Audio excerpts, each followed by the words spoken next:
Con todos, gracias por su presencia. Yo sé que un día de semana a esta hora es complicado, pero les aseguro que el tema les va a resultar más que interesante. Mi nombre es Eduardo del Solar, soy director de la Maestría en Dirección de Operaciones y Proyectos de la Escuela de Posgrado de la Universidad de Lima. Y quiero presentar al ingeniero Avilés. Él es ingeniero químico del TEC y también ha estudiado una maestría en Francia en ingeniería de sistemas, si me equivoco, de sistemas industriales, me va a corregir, y actualmente es directivo de SACIR, que es una empresa transnacional de construcción. Sin más preámbulo, los dejo con el ingeniero Ávila y un aplauso para recibirlo, por favor. Muchas gracias, no sé si se escucha. ¿Se escucha? Vale, perfecto. Bueno, antes que nada, muchas gracias por asistir. Lo que vamos a hablar es de dos cosas, de estrategia a lo largo de la jornada, de la tarde, y sobre innovación. Son los dos temas que me gustaría hablar con vosotros, intercambiar ideas. Me gustaría que fuese participativa el tema, preguntar todo lo que queráis en el momento que queráis, porque después se olvidan las preguntas. Entonces, me podéis parar en cualquier momento, ¿no? Y yo estar interactuando con vosotros. El título de la ponencia es Megatrends, megatendencias, cuando el futuro nos alcance. Os quiero preguntar una cosa. ¿Habéis oído alguna vez que las cosas no cambian lo suficientemente rápido? ¿O que hay que tomarse las cosas con más calma? ¿Cuántos de vosotros habéis escuchado esa expresión? ¿Cuántos de vosotros tenéis la sensación de que las cosas realmente podrían ir más rápido y que no van más rápido? Vale. Pues mira, vamos a hablar sobre eso. El mundo cambia en realidad a ritmos exponenciales. Mucho más rápido de lo que percibimos.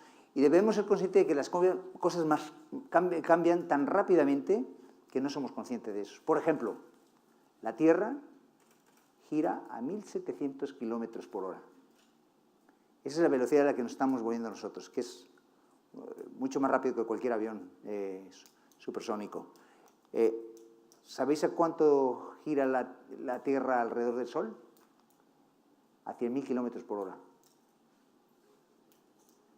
¿Y cuánto gira el sistema solar alrededor de la galaxia? A 850.000 kilómetros por hora. Y por si eso os parece realmente lento, ¿cuánto tarda en girar la Vía Láctea alrededor? ¿A cuánto nos desplazamos? A 2,5 millones de kilómetros por hora. Si después de eso pensáis que las cosas apenas cambian, tenemos un problema. Cambian rapidísimo. Cambian tan rápido que tenemos que ser conscientes de que ahora están cambiando más rápido que nunca. Por ejemplo, el mundo, ¿cuántos de vosotros os sentís abrumados por la cantidad de noticias que están inundando? ¿Vosotros cuántos de aquí habéis trabajado o tenéis experiencia profesional? Vale. Sabéis todos vosotros, los que habéis trabajado, que la inundación de los emails es increíble. O sea, no te da tiempo de leerla. Las noticias te inundan. Ahora, si además de eso consideras lo que son los fake news o las verdaderas noticias, ya tienes un problema. Sabéis que se generan cada día 2.500 millones de megabytes de información. 70% son fake news. 70%. Las fake news viajan 6 veces más rápido que las noticias verdaderas en Twitter. Entonces, con todo eso, distinguir el polvo de la paja, el grano de la paja, es complicado, ¿no? Y saber cuáles de esas noticias son relevantes o cosméticas es importante. Es importante porque con esa información elaboras estrategias empresariales, elaboras estrategias de innovación. O sea, no simplemente es por estar informado, es saber cuáles son las cosas que te van a impactar en tu negocio. independientemente si es un negocio pequeño o es un negocio grande. Yo tengo el privilegio de trabajar para una empresa que se llama SACIR. SACIR es una empresa de innovación y servicios. Trabajamos en 30 países, 30.000 personas, y elaboramos construimos grandes proyectos de infraestructura. La ampliación del Canal de Panamá es una de ellas. Aquí tenemos varios proyectos de infraestructura importantes en carreteras. Estamos haciendo infraestructuras en los Juegos Panamericanos. Estamos haciendo proyectos relacionados con salud, hospitales, electrificación, plantas de generación de energía, plantas de agua. Entonces, es importante entender esas megatendencias y vamos a hablar de esas megatendencias. ¿Cuántos de aquí nunca habíais oído hablar del concepto de megatendencia? O bueno, ¿cuántos habéis escuchado hablar del concepto de megatendencia? Perfecto, más o menos un 40% de la sala. Vamos a hablar cuáles son esas megatendencias. Las megatendencias, para los que no os habéis oído hablar, son cambios de impacto crítico a largo plazo y de escala global. Es decir, nos afectan a todos. Hay 5 grandes megatendencias. La primera está relacionada con personas y tiene que ver con lo que aquí llamamos asimetrías demográficas. ¿Y por qué lo llamamos asimetrías demográficas? Porque la población va a crecer. Somos actualmente 7.500 millones de personas y en el 2030 seremos 8.500 millones. Pero no se va a dar igual en todo el mundo. Ese crecimiento se va a dar sobre todo en Asia, y ahora lo veremos. También otro efecto de este crecimiento de las personas es habrá una migración hacia las grandes urbes. En aproximadamente 10 años, el 60% de la población, y hacia el 2040 o 50 será el 70% de la población, vivirá en grandes ciudades, en grandes megaurbes. Y además hay otro efecto que es importante, es en los países desarrollados la población no crecerá, al contrario, decrecerá. Y hay un efecto muy importante que es el efecto de envejecimiento de la población. 16% de la población, ahora vamos a ver, en los países desarrollados tendrá más de 65 años. El segundo efecto tiene que ver sobre medio ambiente. Fundamentalmente escasez de recursos y deterioro medioambiental. El tercero tiene que ver con países, globalización. Economías asiáticas van a tener un protagonismo importante. Las alianzas regionales, como la Alianza del Pacífico, donde está Perú, junto con Chile, Colombia y México, es otra megatendencia. Y claro, riesgos geopolíticos, como los estamos viendo actualmente, es otra constante. El cuarto es la tecnología, sobre todo innovación tecnológica. Y vamos a ver cuáles son algunas de esas megatendencias que se van a dar. Y finalmente, el cliente. El cliente como vector del cambio y de las propuestas de valor. Cómo está cambiando, el poder que está tomando, el poder de influencia, en fin, todo lo relacionado con cliente, ¿no? Comencemos con el primero, personas. Como os había dicho, son 8.500 millones de personas los que habitarán este planeta en el 2030. 90% de ese crecimiento se dará en África y en Asia. En América Latina bastante menos. ¿Vale? Ahí está el crecimiento. Y tendremos 60% de la gente que vivirá en ciudades.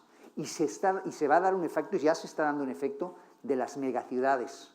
Las megaciudades son ciudades de más de 10 millones de habitantes. Habrá 45 ciudades de más de 10 millones de habitantes. Por ejemplo, Lima es una de ellas, Bogotá es otra, la Ciudad de México es otra, Sao Paulo es otra. Pero es que no es ya solo las ciudades, abarcan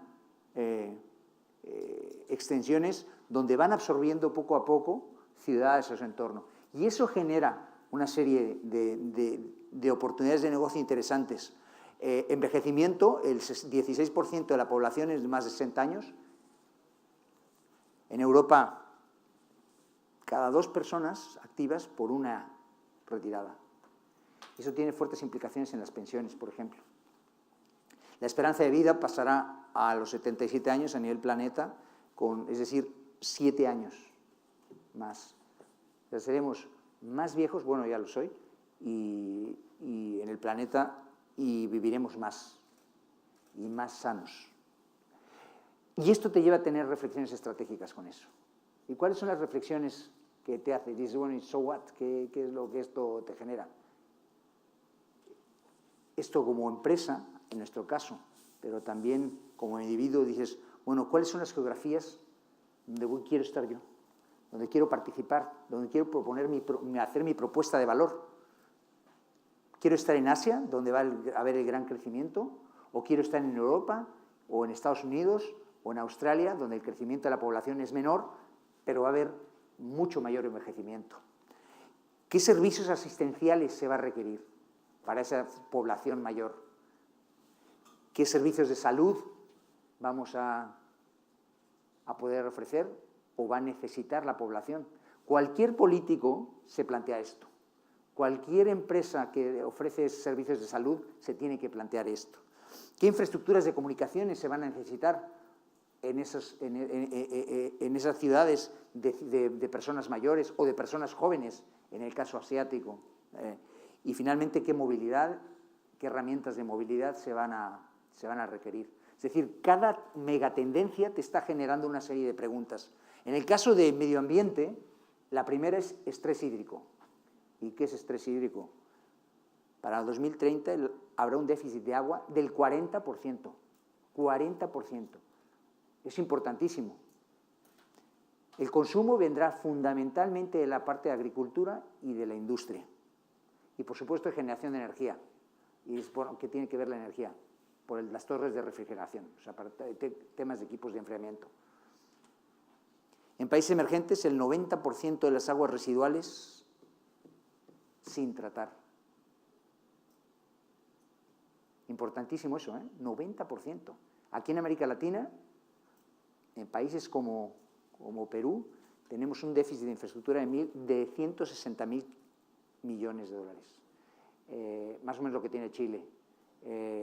Brasil tiene 400.000 millones, México tiene 575.000 millones de gaps de infraestructura, y entonces eso te genera unas oportunidades enormes de negocio. Enormes. No solamente para las empresas constructoras, pero para las empresas que están dando servicio para todo este tipo en este ambiente, ¿no? Demanda energética. La demanda energética crecerá un 70%. ¿Habrá autoconsumo? ¿La eficiencia energética será un tema importante a tratar? ¿Habrá realmente una apuesta en serio por las energías renovables? Tenemos nuevamente una serie de preguntas a contestar.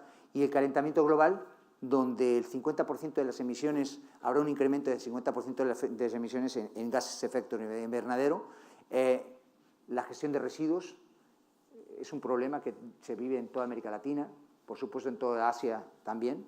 El mundo genera alrededor de 4.000 millones de toneladas de residuos que se van a vertederos. Esos vertederos metanizan y generan CO2, y eso provoca calentamiento global y trae consigo el cambio climático. Y que trae consigo, evidentemente, un incremento de temperatura media de 3 a 6 grados, que es lo que se espera. O sea, tenemos un problemón enfrente debido a esta megatendencia. Como os decía anteriormente, una tendencia son cambios a largo plazo, pero que nos afectan a todos. Esto nos afectará a todos.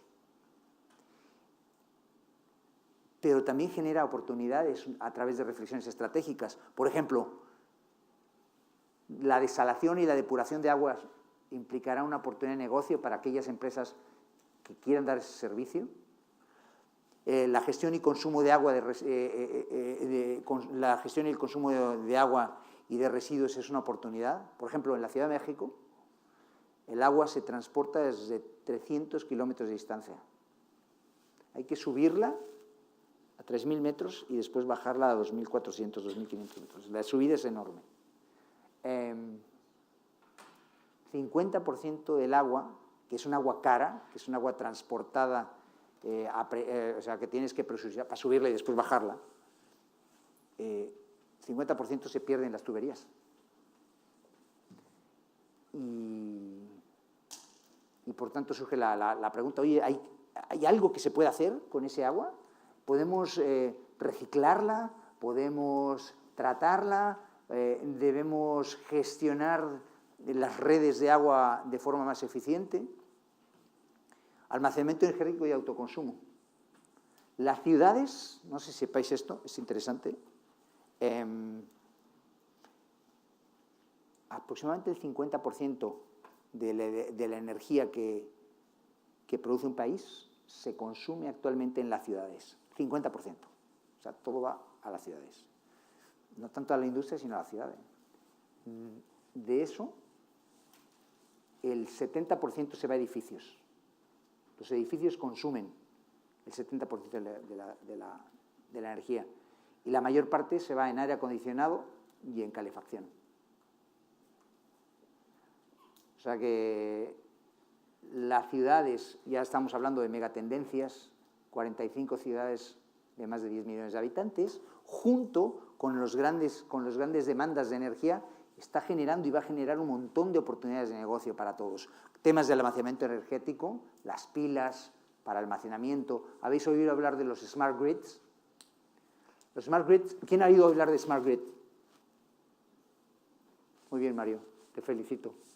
Mario, veas que es de mi equipo de innovación. Ese se la sabe la pregunta. Bueno, smart grid lo que quiere decir es lo siguiente, es que los edificios se van a convertir en centrales térmicas, en centrales de generación de energía, a través del autoconsumo. Las ventanas, y esto no estoy hablando de ciencia ficción, esto ya está pasando ahora, Las ventanas serán grandes captaciones de energía del sol para generar energía, las fachadas también. Lo primero se llama fenestration, o sea, que es la utilización de las ventanas como captadoras de energía. Nosotros tenemos alrededor de 45 proyectos de geotermia de baja entalpía. ¿Qué es eso? Es aprovechar la energía del subsuelo, la diferencia que hay entre la temperatura del subsuelo con la del edificio. Y hacemos las conducciones que se van por la estructura, por los techos, por las columnas, y utilizas el edificio como una gran, calefactor o un aire acondicionado, donde tú pasas el agua por allí y te va soltando la energía poco a poco. Entonces, este tema de almacenamiento energético y autoconsumo es muy importante. ¿Por qué hablaba lo de los smart grids? Porque los edificios se convertirán en pequeñas centrales y venderán su exceso afuera, a la red.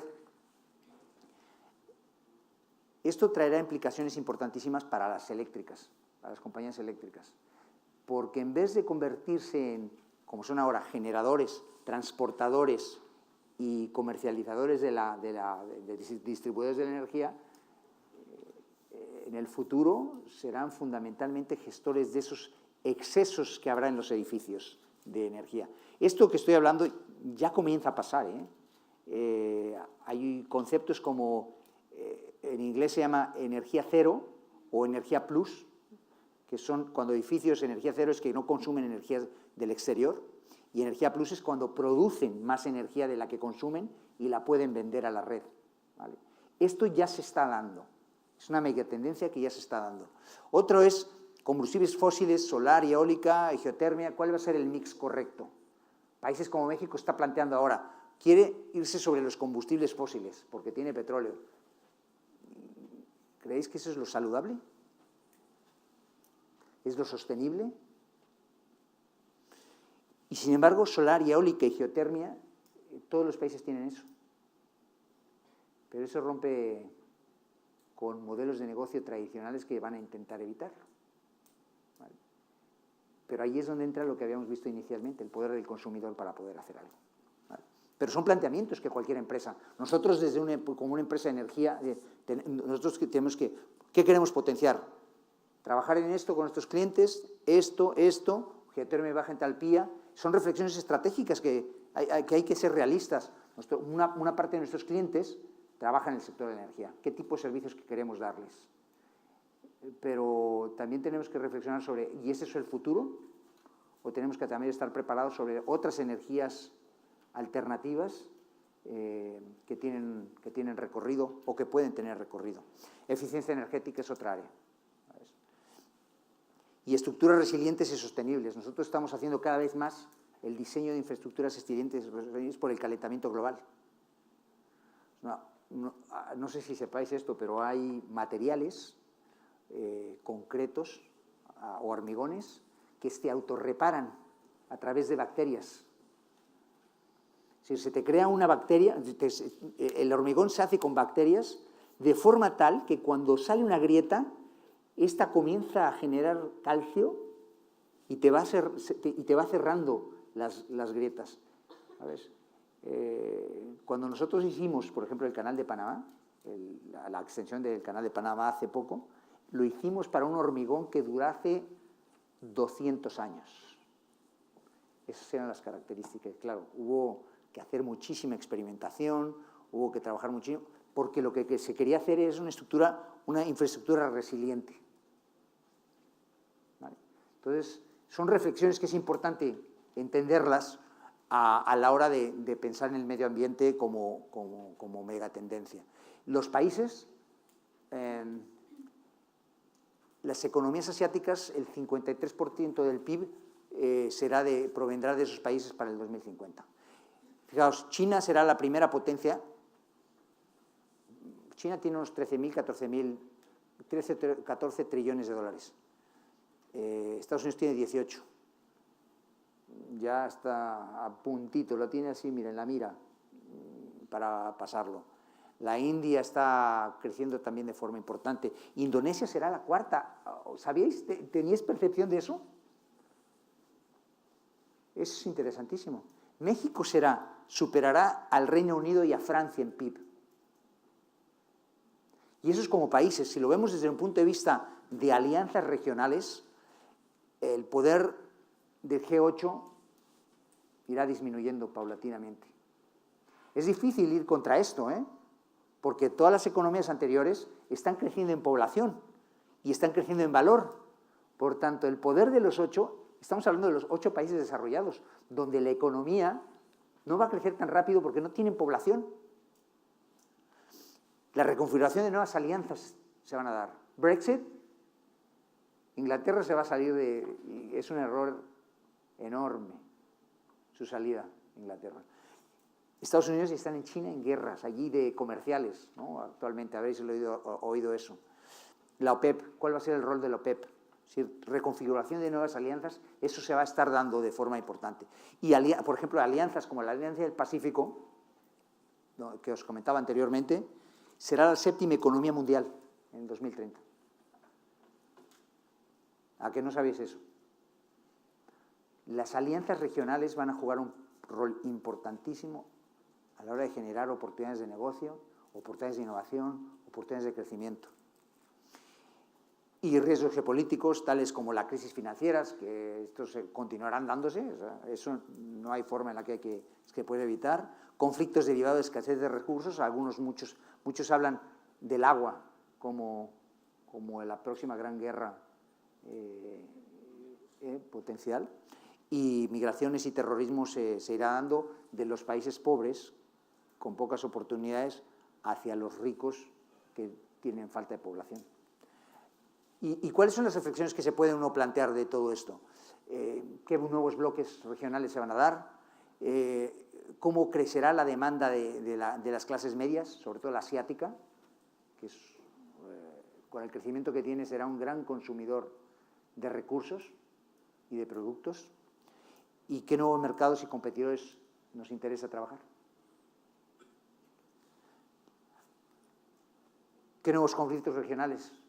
Nosotros, por ejemplo, en lo que hacemos, nosotros tenemos un área de riesgos Y desde estrategia, cada vez que se va a hacer una propuesta, en algunos países, desde el área de estrategia, tenemos un área de investigación de Business Intelligence, hacemos un diagnóstico sobre el país.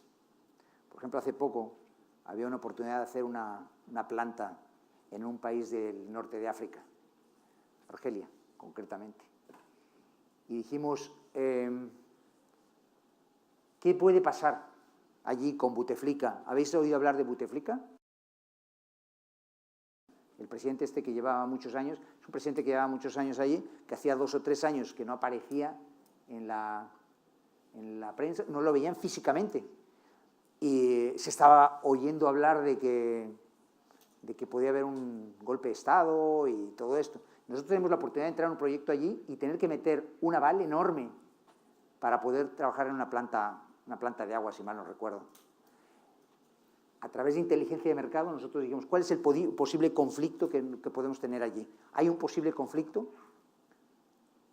Y si no hiciésemos ese tipo de reflexiones estratégicas, nos podría haber costado muchísimo dinero, porque efectivamente a los pocos días Bouteflika renunció, ahora hay la junta militar que quiere hacer no sé cuánto, que quiere hacer elecciones para ver para cuándo, que eso ya lo sabemos que es el juego de siempre, ¿no? Pero el mensaje es, tenemos que entender esos riesgos para poder mitigarlos y para intentar por lo menos evitar meter la pata. Los proteccionismos y globalización, bueno, la guerra con China, entre China y Estados Unidos ahora de lo que son las tarifas, seguramente se dará. ¿Cómo nos va a impactar a nosotros? ¿Cómo os va a impactar a las empresas que están exportando productos a Estados Unidos o a China? ¿Cómo afectará el crecimiento de China y, por tanto, la contracción o no de su economía gracias a estas guerras comerciales? Y llegamos a la tecnología como una tendencia, la cuarta tendencia. La primera es plataformas tecnológicas, genética. Este es un tema interesantísimo. Y bueno, ¿genética qué? Habéis hablado de la secuenciación genética, ¿no? De la secuenciación del genoma humano. ¿Sabéis cuánto se tardó la primera secuenciación? ¿Alguien tiene alguna idea de cuánto costó y de cuánto se tardó? ¿No? Bueno, os lo comento.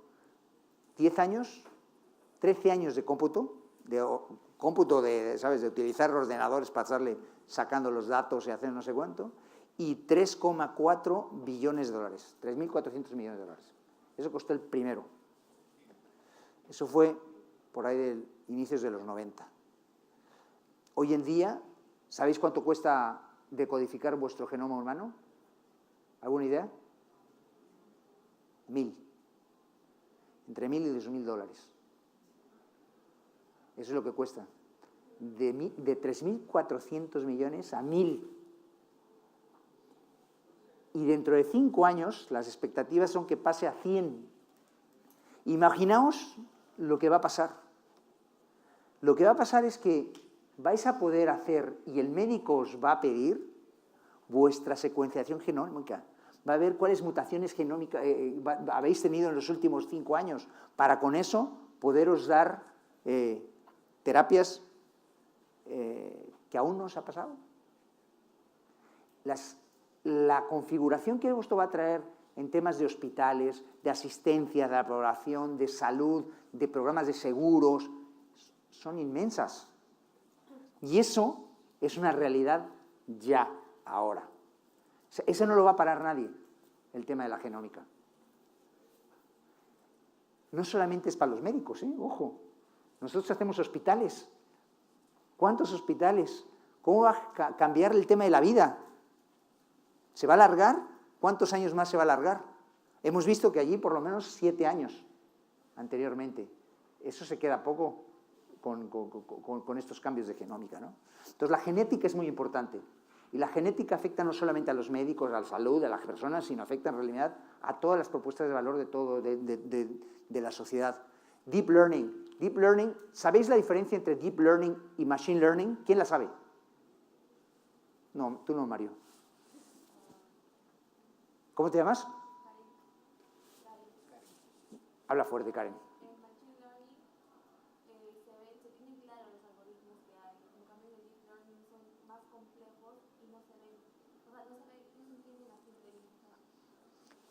Exacto, va por ahí, ¿eh? Inteligencia artificial era principio, era programación. Tú tenías a alguien que estaba codificando, haciendo el código, ¿vale? Y por tanto, todo dependía de la lógica del programador. A partir de 2013 eso ha cambiado. Con Deep Learning lo que haces es tú le das al ordenador objetivos y el ordenador te busca optimizar esos objetivos. Por ejemplo, ¿habéis oído hablar del AlphaGo? Go es el juego chino este que es como que es una especie como de ajedrez, pero que juegas en 3 dimensiones, ¿vale? Cuando hicieron originalmente el Deep Blue, ¿sí habéis oído hablar del Deep Blue? No, bueno, no importa, sois muy jóvenes. Resulta que en los 90s, cuando vosotros, seguramente esto no os interesaba nada, IBM hizo un programa. Y ese programa lo hizo jugar contra el mejor jugador de ajedrez del mundo, ¿vale? Al principio le ganó el ser humano, ¿sabes? Que se llama Kasparov, ¿no? Y al final le ganó el ordenador. ¿Vale? Y eso era porque había alguien que había programado todas las posibles alternativas y no sé cuánto, Ahora con el Go, ¿no? Es Deep Learning. Deep Learning es que tú ya no tienes que hacer el código. La máquina te genera el código. Y me dices, bueno, ¿y eso cómo me afecta a mí? ¿Sabéis cómo está afectando ahora, por ejemplo? La gente está utilizando esto para diseñar, haz de cuenta, una silla. Algo tan sencillo como una silla. Tú le das la programación a la silla y dices, mira, ¿cuál es el objetivo? Tengo una silla, aquí está. Estos son los materiales. Quiero que me aguante 80 o 90 kilos. Quiero que tenga flexibilidad. Quiero que no me cueste más de $10, arréglatelas. Y el sistema comienza a variar, a hacer simulaciones, y te da la solución. Deep Learning es una de las grandes megatendencias. De hecho, en 2017 se les preguntó en Silicon Valley cuáles eran las tendencias tecnológicas más importantes, o sea, dónde iba a ser la innovación. La primera que dijeron era la genómica y la segunda era Machine Learning o Deep Learning. ¿Y por qué? Porque ahí es donde se va a ir la pasta. La innovación, el dinero es fundamental para poder innovar, fundamental. Si los fondos de inversión están viendo que esto es un área de oportunidad enorme, es que allí va a haber un área de oportunidad enorme. No es la voluntad de uno o dos, es que es donde se va la pasta. Robótica. Robótica es otra área de oportunidad. Robótica, no sé si después me parece la palabra dron abajo, ya no lo sé, pero robótica tiene que ver también con los drones. Nosotros estamos utilizando RPAs. RPAs son Robot Process Automation, que es fundamentalmente tareas tontas, repetitivas, reconciliaciones bancarias y todo este tipo de cosas, pues se la das a una máquina y la máquina te lo hace y no se equivoca. Y por el precio de un robot pagas a 10 personas hoy, haciendo tareas repetitivas. Obviamente, no para hacer tareas todavía muy intelectuales, ¿no? Pero la robótica es un tema que no se va a parar. Es un tema que se va a explotar exponencialmente, porque los costes de la tecnología están bajando.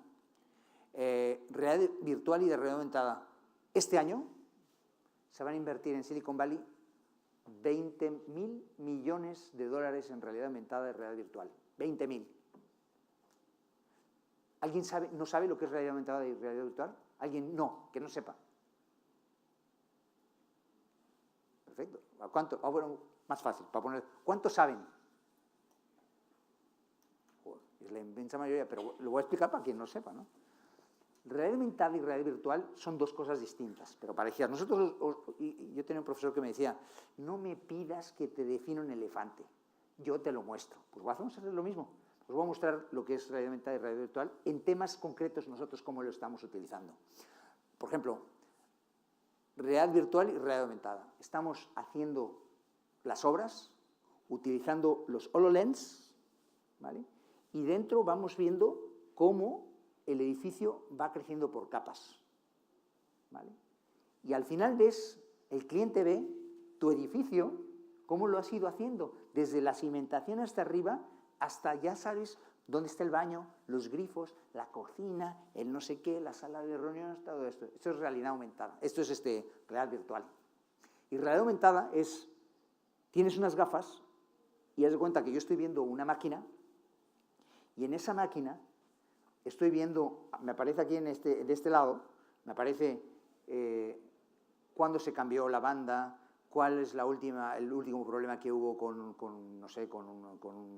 un detector de humos, quién hizo el último mantenimiento, en fin, todo lo que es relacionado con este micrófono, por ejemplo, si fuese la máquina, quién lo instaló, todos los datos relacionados con toda la información relacionada con este micrófono, yo lo veo entonces veo una realidad aumentada por esos datos, ¿vale? Y después hay una cosa que se ofrece que sea la realidad mixta, que es estas dos cosas que se combinan, ¿vale? Esto no es una moda, ¿eh?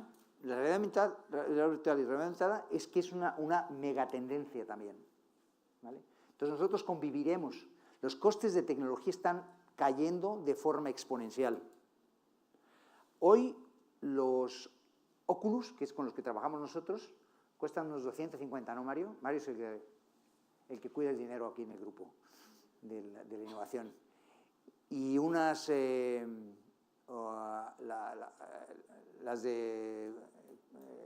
HoloLens cuestan $3.000 más o menos. Eso es lo que está costando. Pero se espera que ese precio caiga a 300 en unos 2 años, 300 a 2 años, y después que sea como comprarse unas gafas de estas de las que te encuentras en las gasolineras, ¿vale? Porque la tecnología está bajando. El coste de la tecnología, la gente muchas veces percibe, no, es que es carísima la tecnología. En realidad existe una caída del precio de la tecnología alucinante. 2 datos que os voy a dar. En 1976, Intel sacó su primer procesador, su primer microchip. Eso medía 10.000 nanómetros, ¿vale? Y costaba alrededor de $1. En 2016, que es el penúltimo, porque ya acaban de sacar uno, es el procesador, el i07,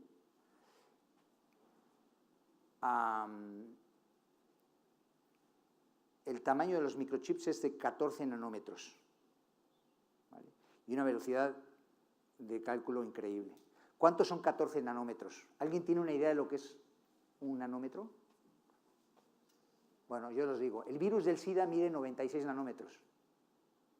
Los microchips tienen 14 nanómetros. O sea, estamos hablando de unas dimensiones que ni siquiera nos podemos imaginar. El maldito nanómetro es una cosa enana, literalmente, ¿vale? Entonces, este tipo digamos, de tendencia va a continuar. Por ejemplo, ¿alguien tiene un pendrive en la mano? ¿Alguien tiene uno de 5 megas, por ejemplo? A ver cuánto. 5 megas es más, 5 megas ya nadie tiene 5 megas. En 1956, ¿tú tienes uno? ¿De cuántos megas es? 8. Bueno, fíjate. Eso que estás llevando tú en la mano, en 1956 necesitabas un camión de mudanza y 5 gorilas para transportarlo. Y te costaba eso $120.000. Hoy ya estás un poco atrasado en tecnología porque te puedes comprar por $5 un pendrive de estos y va a tener 2 teras. Si ha habido una mejora de 420.000 veces. Y el coste, bueno, ya ni los digo, o sea, de 120.000 a 5 no tiene ni comparación, ¿vale? Por tanto, capacidad de almacenamiento y en capacidad de velocidad no tiene nada que ver. Y después viene el tema de la información. Sabéis que cada 2 años, o sea, se duplica la información, la cantidad de información que se ha generado en toda la historia hacia atrás. Datos, ¿eh? Estamos hablando de datos. Es decir, estamos en el 2019, en el 2017,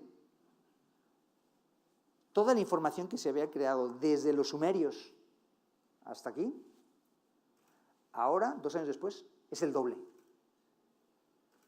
Vivimos en un mundo alucinantemente generador de datos, ¿vale? Y todo este tipo de cosas trabajan con datos. Nuevos materiales es otro tema interesantísimo. El grafeno. ¿Alguien está familiarizado con el grafeno? ¿Cuántos? ¿Sabéis cómo se descubrió el grafeno? Sí, unos científicos rusos. ¿Sabéis cómo lo hizo? ¿Sabéis cómo lo hizo?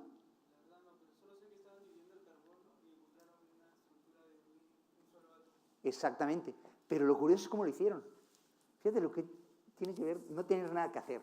Estaban con un lápiz y le pusieron exactamente Durex, no sé cómo se llama ahí. Exactamente, esa. Y entonces iban quitando capas y capas y capas. Eso no tenía absolutamente nada que hacer, ¿no? Y hasta que llegaron y se dieron cuenta, oye, iban quedando capas más finas, más finas, más finas, hasta que digo, oye, esto puede ser interesantísimo. Bueno, el grafeno es muchísimo más, pero muchísimo más resistente que el acero. Y miles de veces mejor conductor que el cobre. Entonces, esos nuevos materiales van a transformar la forma en la que construimos, la forma en la que transportamos la electricidad. O sea, tienen implicaciones enormes. Nosotros tenemos proyectos con nanotecnología, hacemos proyectos de nanotecnología. Por ejemplo, a través de partículas, de nanopartículas, se ponen en las ventanas y evitan que los rayos UVA penetren esa ventana y entonces no te calientas dentro, no se calienta dentro. ¿Cuál es el resultado de esto? Menos cantidad de energía para enfriar los interiores. Tenemos otro hasta para grafitis. Los grafiteros que se ponen muy contentos, tenemos un producto que lo aplicas en la pared, llega el grafitero y se frustra el pobre, porque no le entra la pintura. Después llegas con una manguera, lo limpias, se acabó el grafito. Claro, esto genera frustración en los grafiteros. Deberían de saber esta tendencia, porque no van a tener mucho futuro si continuamos con esto, ¿no? Otro nuevo material, estamos haciendo proyectos utilizando morteros poliméricos para el mantenimiento de las carreteras. En vez de utilizar asfaltos normales, es un polímero, ¿vale?, que se aplica sobre los baches. ¿Aquí hay baches en este país?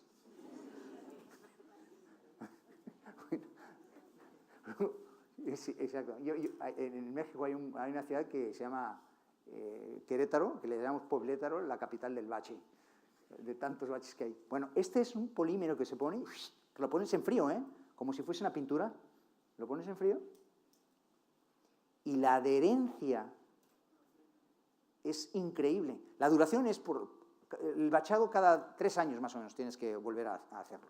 Con este producto son 8 años. Y la adherencia, el porcentaje, hay unas mediciones para CRT, ¿cómo se llama? ¿CRT?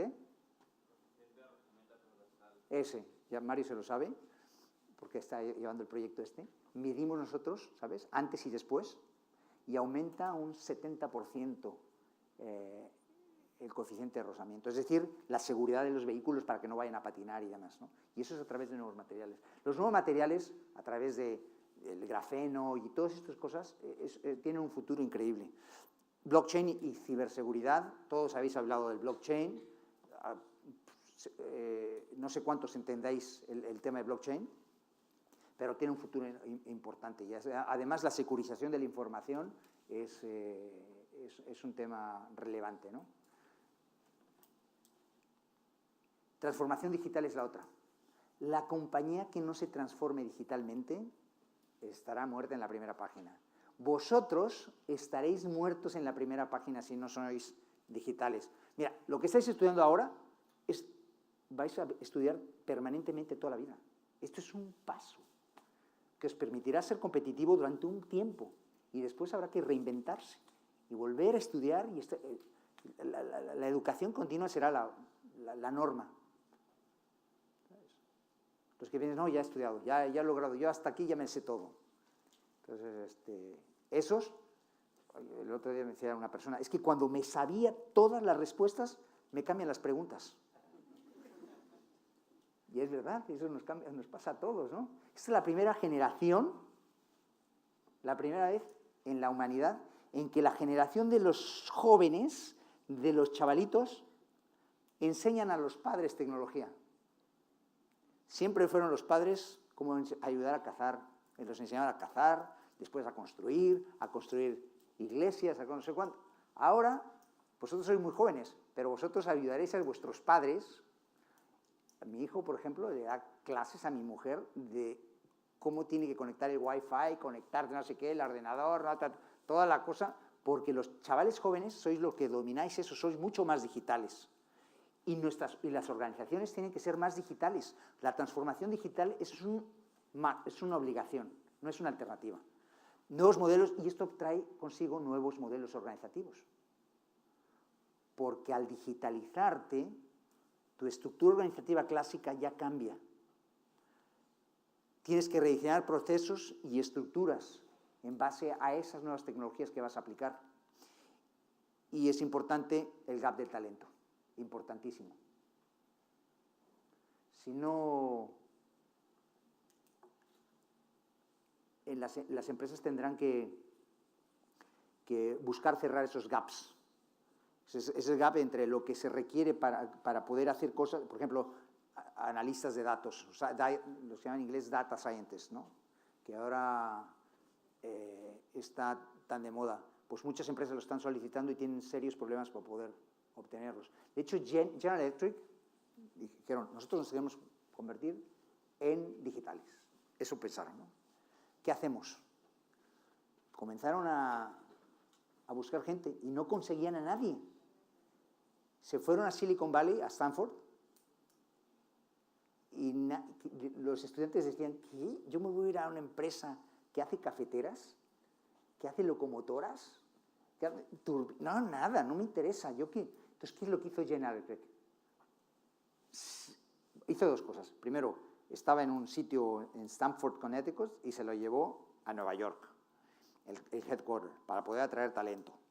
Y después creó un GE Digital y lo puso en Silicon Valley para poder atraer talento.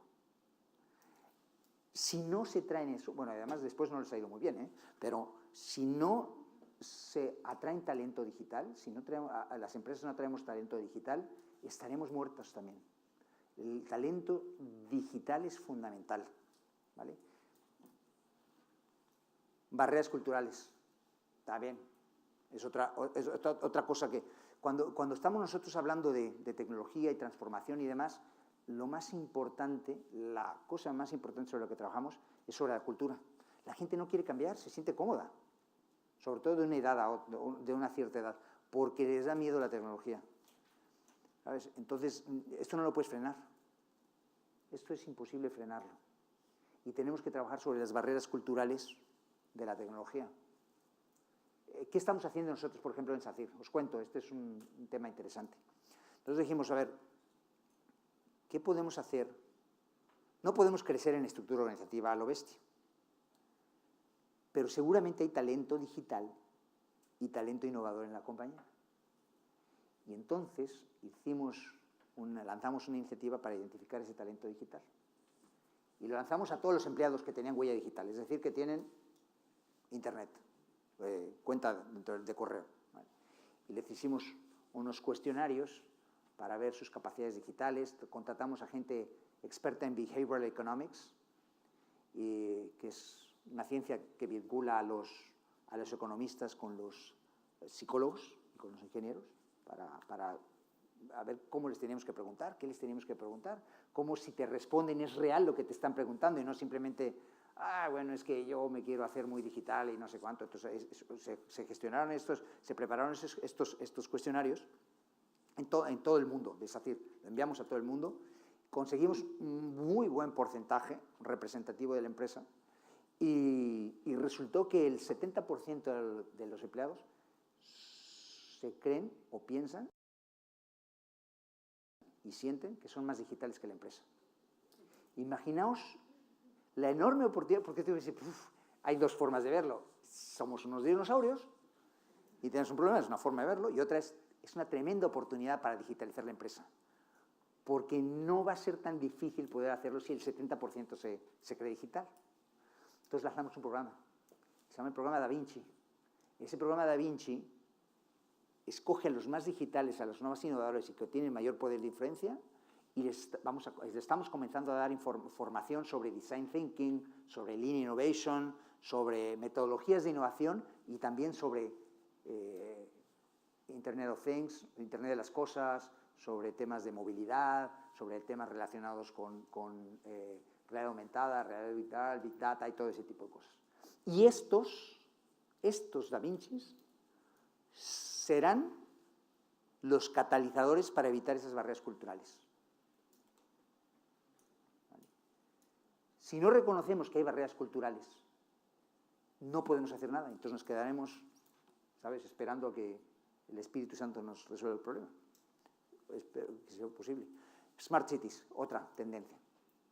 Smart Cities es interesantísimo porque nosotros, por ejemplo, en SACIR damos servicio, creo que a unos 12 millones de habitantes, ya sea de agua, de recogida de basura, de ayuda a la tercera edad y demás. ¿Vale? Por tanto, las ciudades se van a reconfigurar desde las infraestructuras más sostenibles y más eficientes, es decir, carreteras más eficientes, la iluminación también más eficiente y sostenibles, ¿no?, con materiales menos dañinos al medio ambiente. Conectividad, las ciudades estarán conectadas por todas partes y mayor participación ciudadana es otro tema que está pasando en las Smart Cities. Dejadme daros un ejemplo. Nosotros damos un servicio de recogida de agua, de recogida de basura en Guadalajara, en España. Hemos creado una aplicación y en esa aplicación se le hemos dado a los ciudadanos de Guadalajara y le hemos dicho, mira, bájate esta aplicación, se llama Smart Guadalajara. Entonces, con esta, el ciudadano se convierte en un supervisor de la calidad del servicio que estamos dando nosotros. Entonces, si tú vas caminando tranquilamente por la calle y de pronto ves un gato muerto, le tomas la foto al gato muerto. Esto se va directamente a un sistema de control, lo recibe una persona, manda una cuadrilla, la cuadrilla viene, recoge el pobre gato, lo entierra o lo que sea, y después envía una foto ya sin el gato muerto. El ciudadano la recibe. Imaginaos, esto es una participación interesantísima, porque tenemos inspectores que nos cuestan cero, que están contentísimos de trabajar de hacer eso, porque ven inmediatamente la repercusión de su acción. Además, todo está georreferenciado. No tienes que hacer nada más que mandar la foto, tú puedes poner gato muerto, si tú quieres, ¿sabes? Pero podrías poner cualquier cosa. Grafitis en las calles, también lo mismo. Papeleras rotas, lo mismo. Una fuga de agua, lo mismo. Un parque jardín donde está un arbolito que está cayendo, una cosa, lo mismo. Sacar la foto, el sistema de control, y después se le da el feedback al ciudadano. ¿Vale?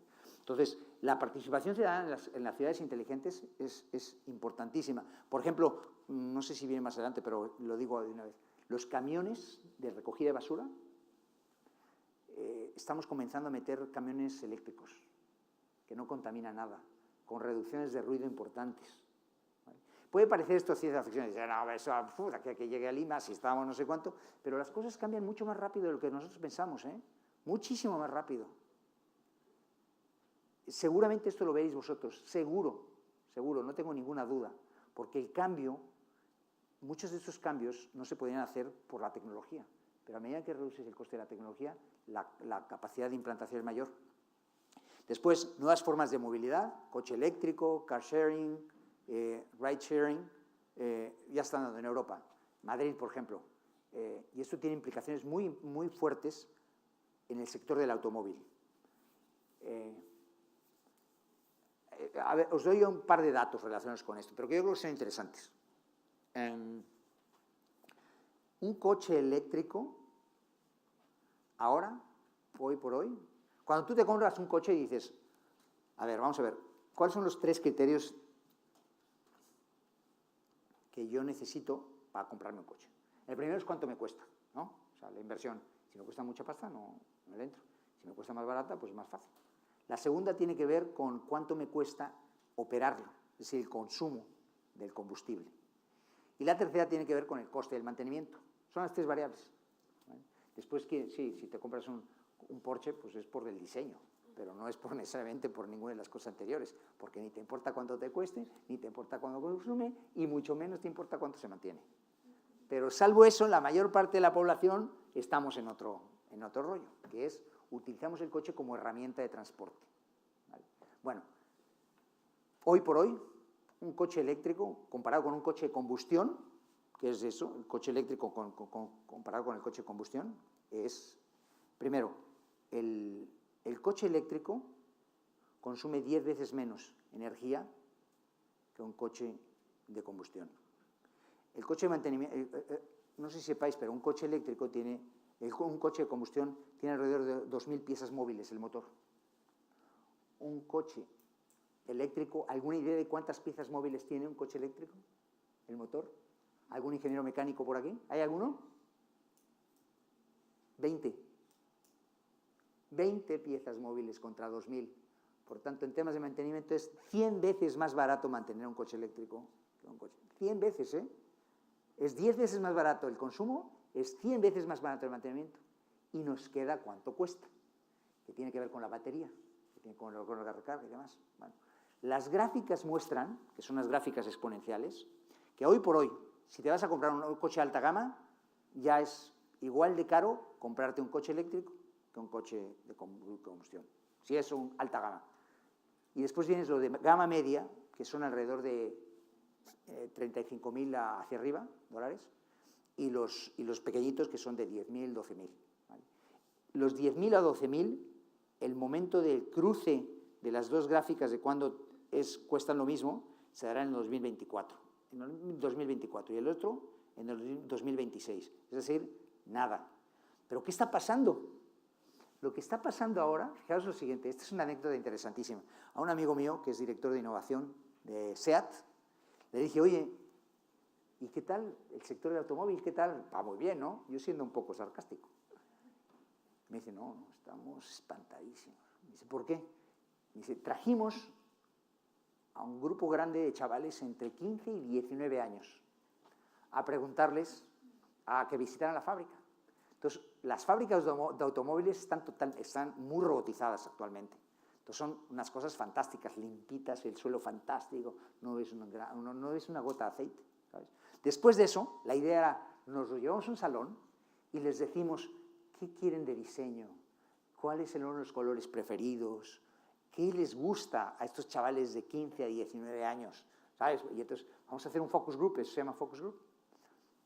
Y se los llevaron a un salón, les dieron de tomar, no sé cuánto, estaban los chavales contando chistes, llegó el director de la planta, el director, y el de marketing y el de la planta, y les dijo, bueno, ¿qué tal, chavales? ¿Os gustó la visita? Sí, sí, ya. Entre 15 y 19 años, ya sabéis lo que sois de escandalosos, ¿no? Son de escandalosos, vosotros sois un poquito mayores. Bueno, pues resulta que les hace la primera pregunta. Oye, ¿y qué tal? Vamos a haceros una pregunta. Si os regalamos un coche o un iPad, ¿qué preferís? Todos prefirieron el iPad, todos.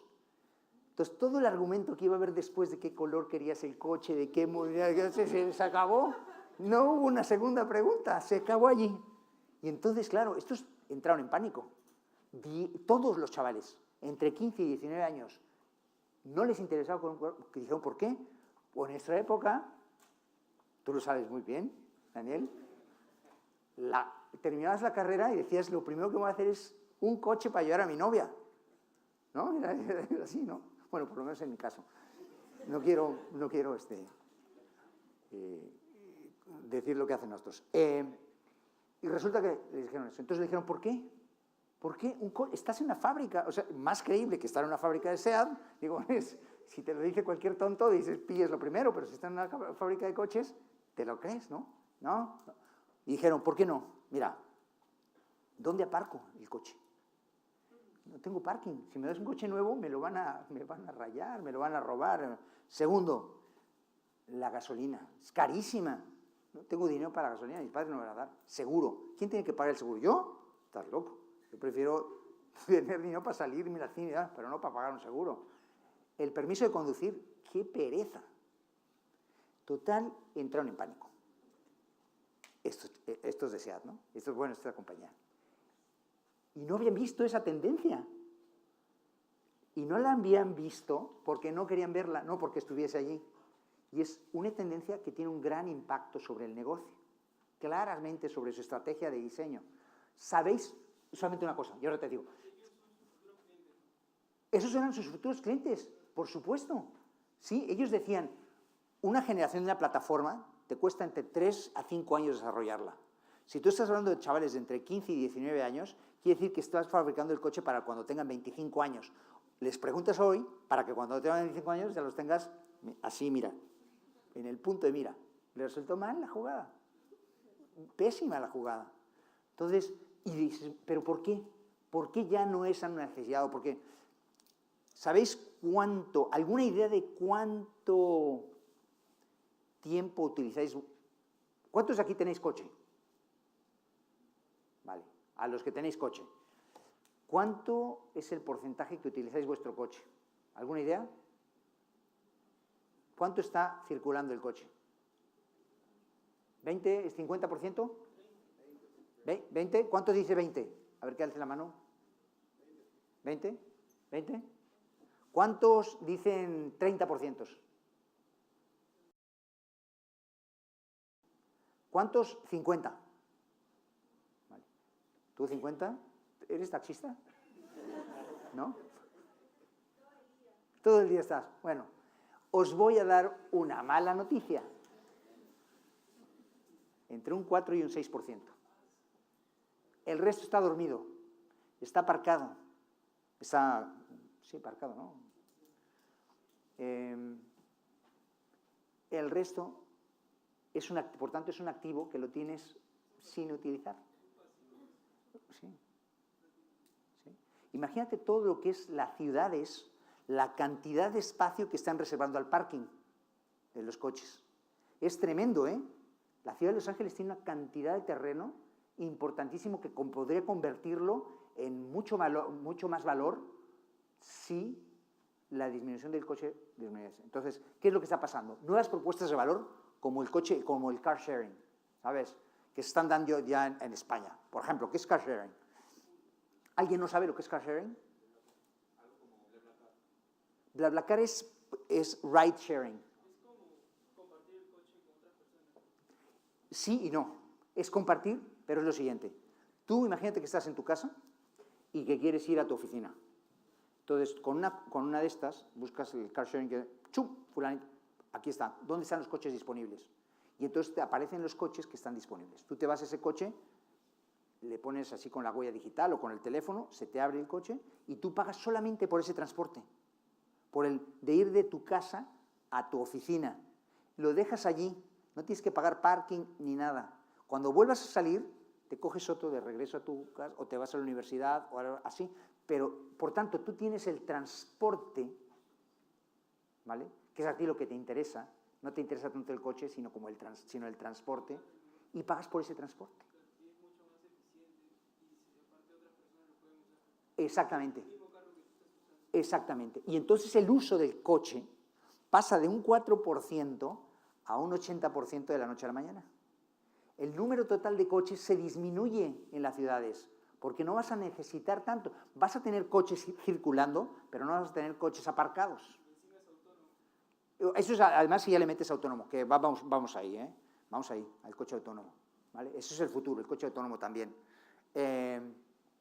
Por tanto, coche compartido, o car sharing, es importantísimo. Ya lo habéis visto aquí con los, ¿cómo se llaman aquí? Las scooters, aquí se llaman scooters, ¿no? En España son los scooters, son las motos, pero aquí son los patinetes.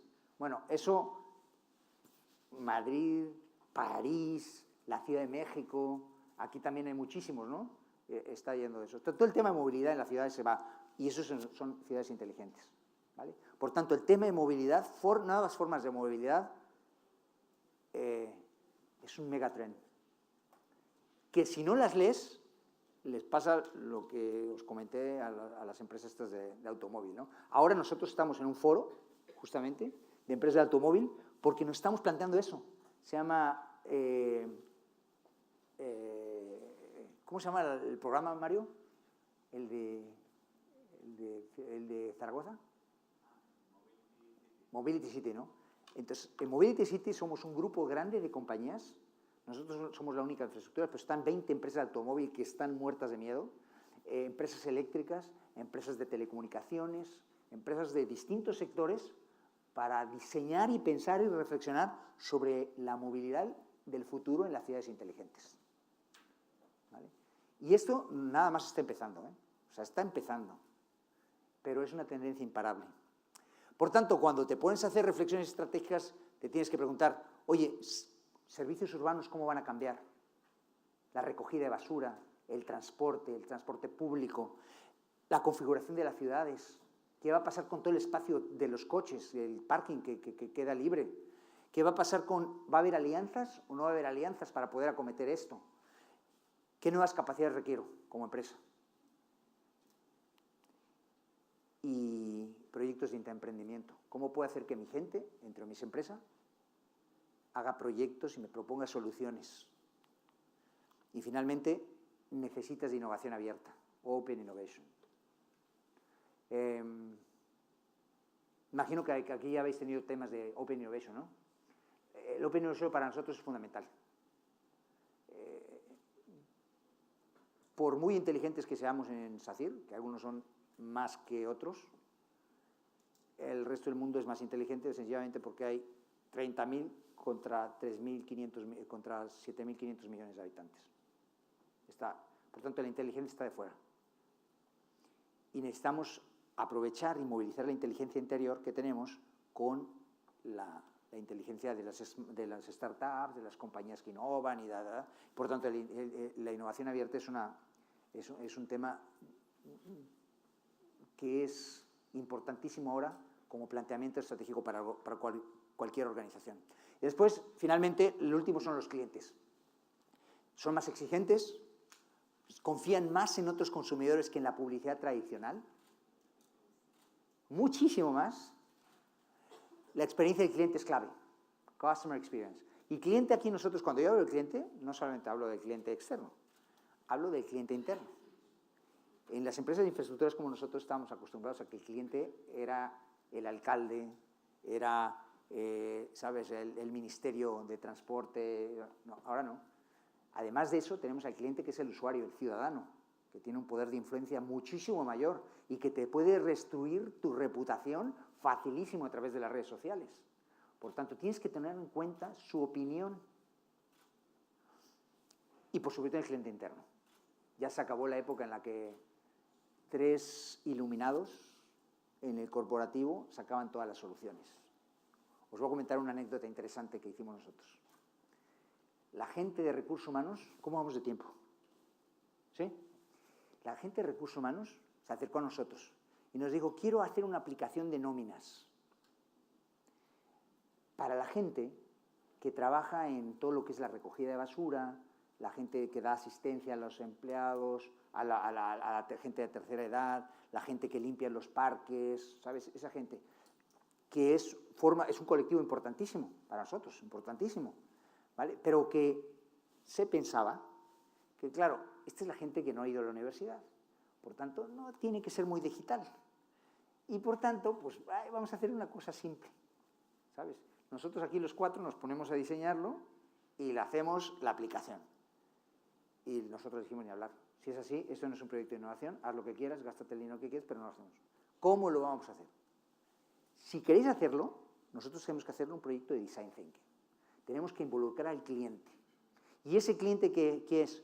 Pues vamos a traernos a las limpiadoras, a los barrenderos, a los que se van y hacen los jardineros que están en los parques y jardines, para ver cuál es su opinión en relación a esa aplicación de nóminas.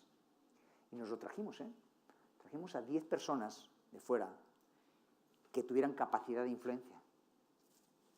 Y esas 10 tenían que entrevistar a sus 10 a otras 10 para identificar cuáles eran los pain points. Los pain points en innovaciones, identificas cuáles son los pain points para a partir de allí sacar requerimientos de cambio y requerimientos de diseño y después poder implantar los cambios, ¿no?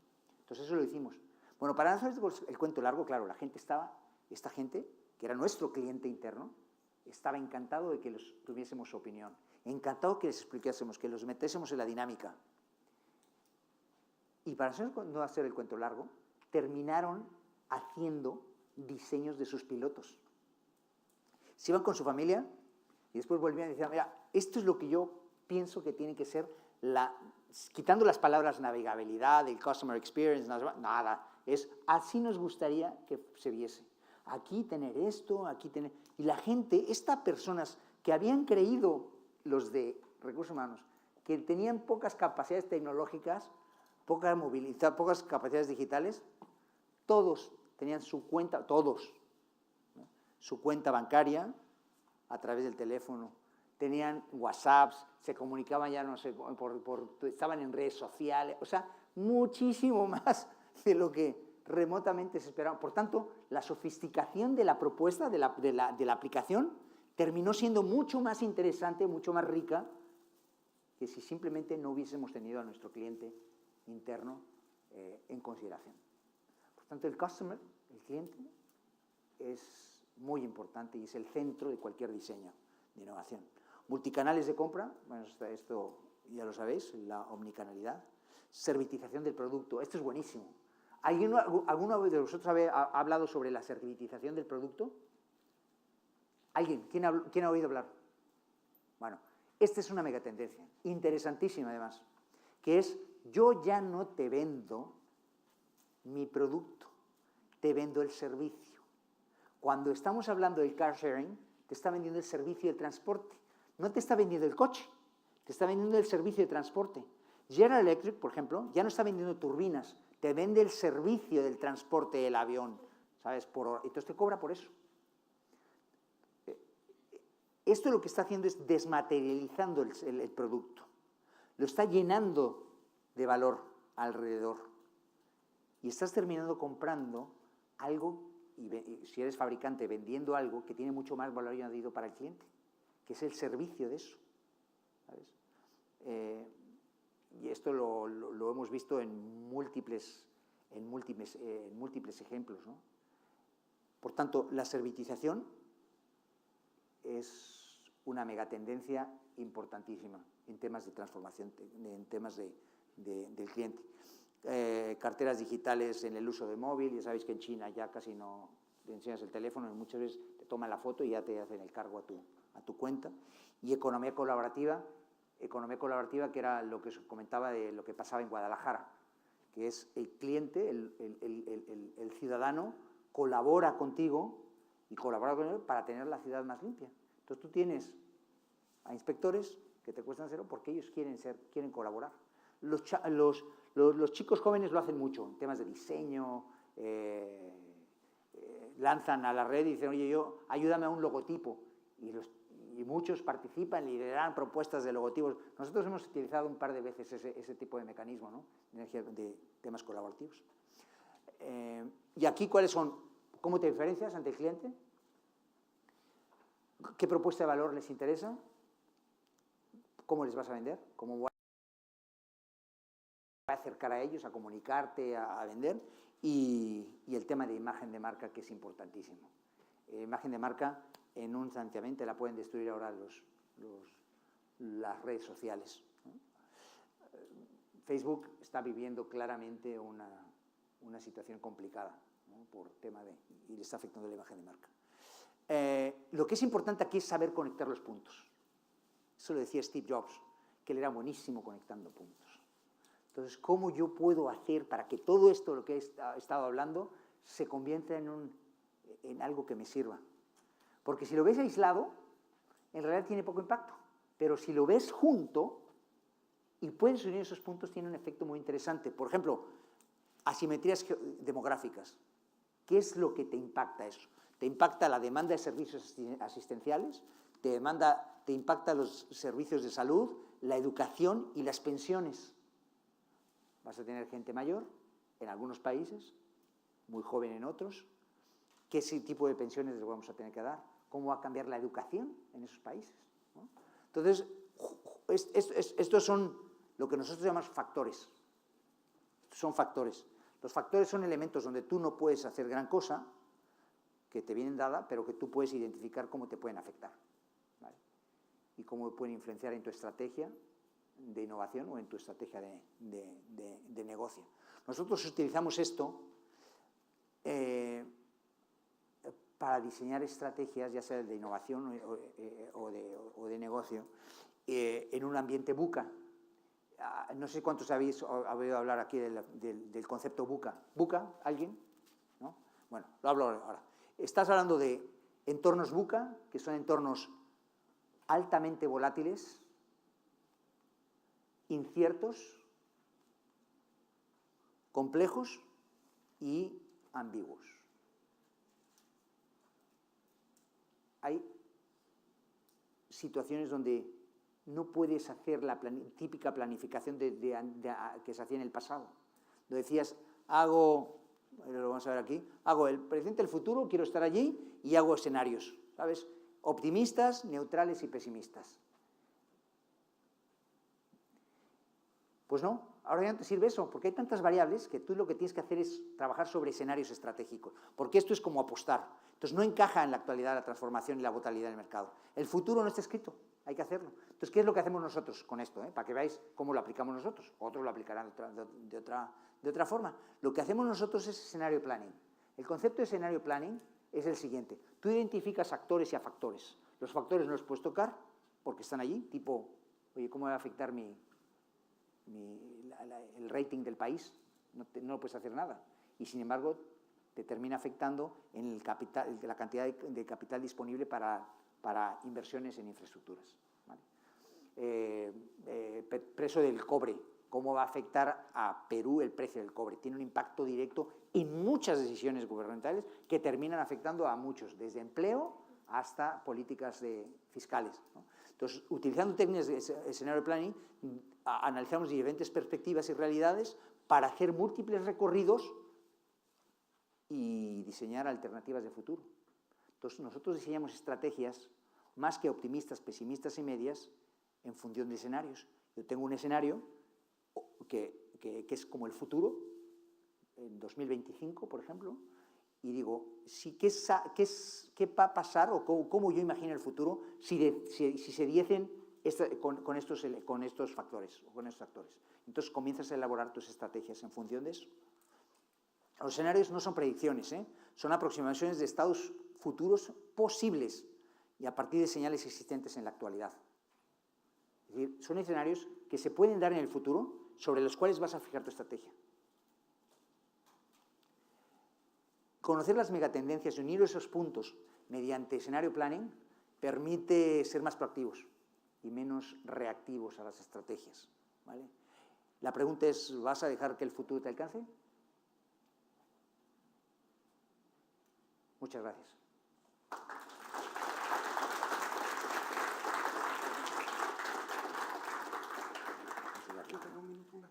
Sí. Bueno, ¿qué les pareció? Buenísimo, ¿no? Realmente nos hace pensar en cosas en que no las tenemos en el día a día. Yo me quedo con dos ideas, ¿no? Uno, con lo que comenzó Víctor, con este tema de la polución, el agua, la cantidad de oportunidades que hay ahí. Y segundo, la tecnología. Señores, la tecnología está ahí, la tecnología está avanzando. Depende de nosotros que le sigamos el paso y no nos quedemos, porque les aseguro que los que se queden y no vayan de la mano de la tecnología, sin prisa pero sin pausa, van a ir perdiendo valor. Sus empresas, sus iniciativas.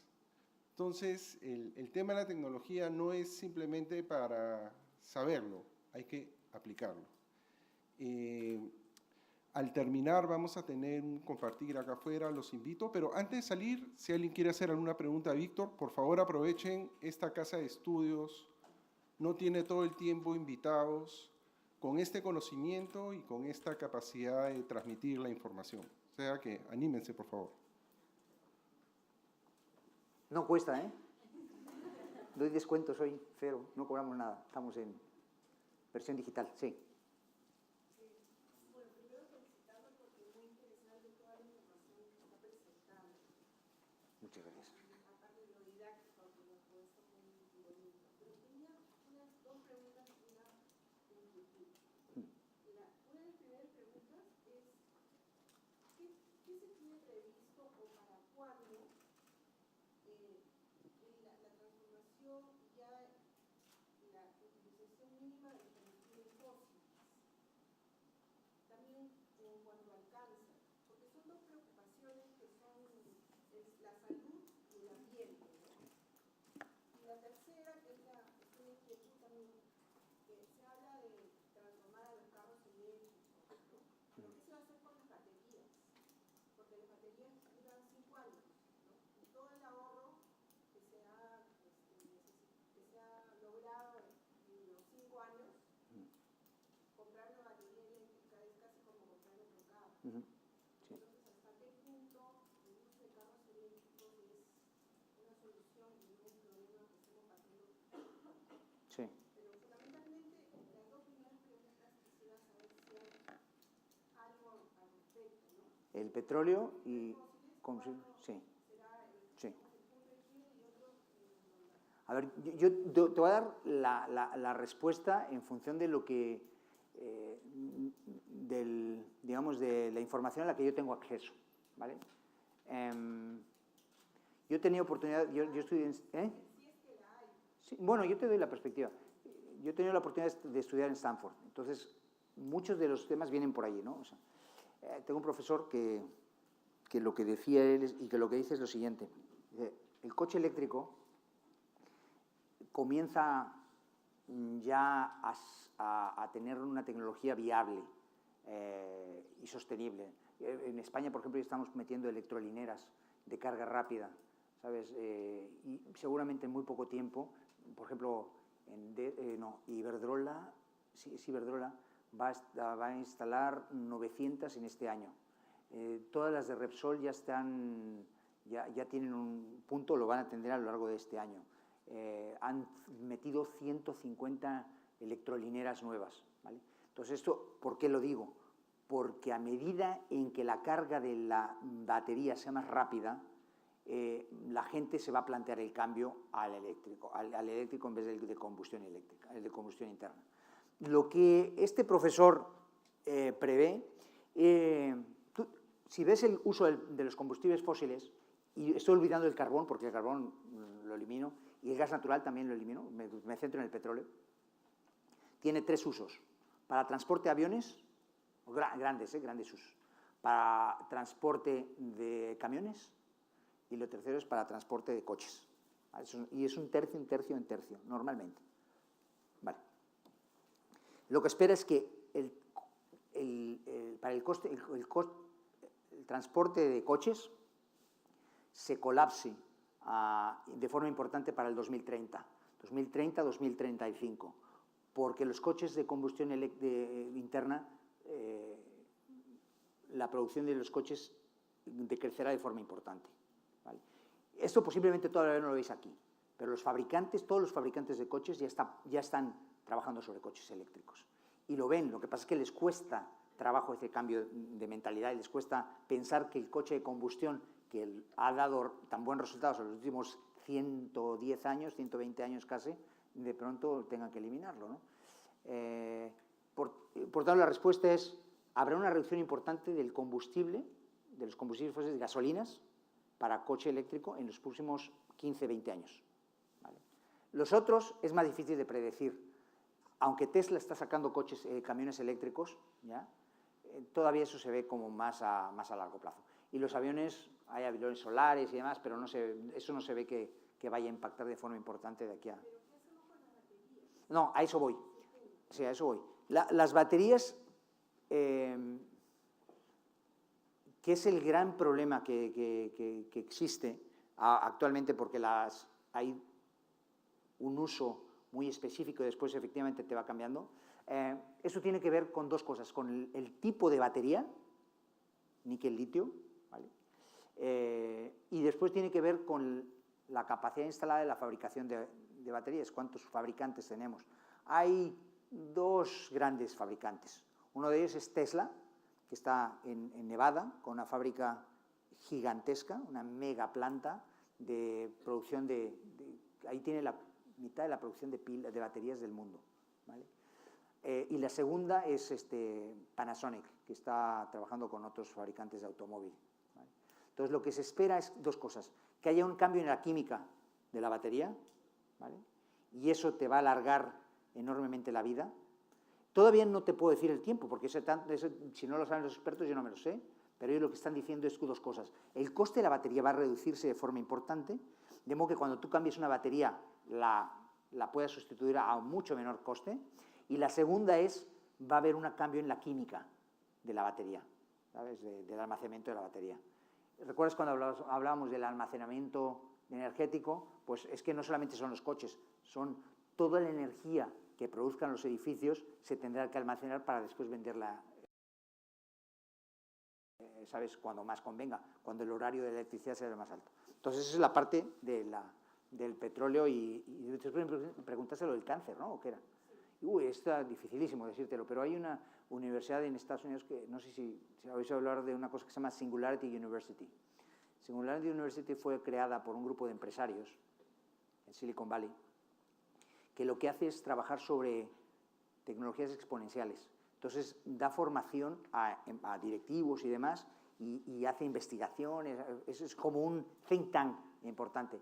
Ellos, y en biotecnología, como había dicho anteriormente, es donde más dinero se está invirtiendo en el capital riesgo, ¿no? Entonces, lo que están hablando ellos es sobre terapia genómica, es decir, que antes de que te mute esto a cáncer, lo puedas detectar para eliminar ya tener cáncer. Eso es por un lado, es una de las tendencias. La otra tendencia es que hay células cancerígenas que no se mueren nunca, son inmortales. Entonces están estudiando cuál es la bioquímica de esas células para poder convertirlas en células buenas y que el cáncer no te mate, ¿vale? Entonces, no sé si te he dado respuesta a tu pregunta. ¿Para cuándo? No lo sé. Pero esto va tan rápido que es difícil predecirlo, ¿eh? Pero nada. Ok, bueno, por favor. ¿Qué políticas deberían promover los gobiernos frente a estas tecnologías que avanzan tan rápido? Porque también tienen que ser reguladas. A ver, yo te voy a decir una cosa. Primero, soy políticamente bastante incorrecto, ¿eh? Por tanto, ¿no hay ningún político aquí? ¿No? ¿No? ¿Ninguno? Bueno, vale. Porque puede ser que diga una cosa incorrecta, ¿eh? Mira, el problema está en que es como intentar, en España hay una expresión que dice poner puertas al campo. Hay una veintena de tecnologías actualmente, y esas veintena de tecnologías están colisionando unas con otras. A principios del siglo pasado había 3 plataformas tecnológicas importantes: la electrificación, la de los motores de combustión interna y la de comunicaciones, teléfono, telégrafo y demás, ¿vale? 3, que fueron las que hicieron las grandes transformaciones del siglo XX. El coche nos cambió a todos, el avión con la turbina, ¿sabes? Todo eso, las plantas de ciclo combinado, todo eso son motores de combustión interna. Pero hoy no, hoy son una veintena y además ya están en un estado de madurez. Por tanto, la capacidad de cambio que eso va a generar va a ir siempre por encima de la legislación. Ahora, es verdad que hay que legislar algunas cosas, ¿no? Sobre el tema de utilización del genoma para hacer que tus hijos tengan ojos azules y no sé cuánto y hablen, ¿sabes?, en arameo. Eso es digamos, éticamente cuestionable, ¿vale? Pero sí para identificarte problemas en tu salud y que puedas hacer terapias que el cáncer, que habíamos visto anteriormente, no te aparezca. Por tanto, la legislación siempre va a ir detrás porque va tan rápido que cuando los legisladores entienden el problema es que ya está allí. Entonces, ahí yo diría, hay que acostumbrarse que siempre vamos a ir detrás, la legislación siempre va a ir detrás de la tecnología, siempre. El error es intentar legislarla antes de que pase, porque entonces puedes matar propuestas de valor, modelos de negocio que pueden ser realmente interesantes para la sociedad, ¿sabes? Si ahora en este momento a alguien se le ocurre y dice, car sharing, ya, el coche eléctrico se muere. Por ejemplo, en España, lo que pasó es que el gobierno se le ocurrió decir, no hay autoconsumo. Es decir, tú no podías tener unas placas solares en tu casa para consumir esa electricidad. Se les ocurrieron. ¿Por qué? Porque quisieron proteger a las eléctricas. Y ha sido auténticamente contraproducente, porque en vez de utilizar energías nuevas, las compañías, ¿sabes?, que tienen ciclos combinados, les interesa vender esa energía, hasta con carbón, ¿vale? Entonces, una legislación a destiempo puede matarte una tecnología. Ahora ya, aparentemente, ya se está quitando eso del autoconsumo y ya va a poder hacer, porque además si tú querías ponerte una celda fotovoltaica y trabajar en isla quiere decir que no estás conectado a ninguna hora, y se te ocurría poner tu celda y estar no en isla, sino conectado, te podía costar una multa hasta de 100.000 euros. Complicado, ¿eh? Entonces, mi respuesta a tu pregunta es, legislación siempre, casi por definición, irá detrás de la tecnología, por la capacidad y por la velocidad y por todo lo que está generando ahora de oportunidades. Y hay que ser inteligentes para poder legislar de forma correcta y poder mitigar aquellos riesgos de ética, sobre todo de ética, y que las tecnologías te puedan brindar, que tengan efectos nocivos. Bueno, como se imaginarán, Víctor podría estar acá una semana contestándoles todas las preguntas que tengan, pero como les dije, los invito a estar acá a la mano derecha. Víctor va a estar un rato para contestar algunas preguntas más. Y nada, por favor, les pido un fuerte aplauso para el ingeniero Víctor Redago. Gracias, gracias. Muchas gracias.